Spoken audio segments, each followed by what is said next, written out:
טוב, שלום, כיף לראות קרחים מקדימה, זה נותן לי ביטחון. אהלן, גם אתה בדרך. אני רואה את המפרצים, אתה בהדחקה, זה מגיע, אחי, הכל טוב. הכל טוב. שלום, אני אלדד.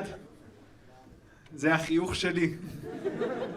לפעמים אני הולך ככה לגן שעשועים, כל הנדנדות מתפנות. אמא שלי הכי מצחיקה בעולם. היה לי יום הולדת לפני חודש והיא התקשרה. כל יום הולדת אמא שלי... תגיד, יש פה עוד מישהו שאמא שלו מתקשרת אליו ביום הולדת? יש כאן? כן, מתקשרת? איך השיחה? תארי לי את השיחה.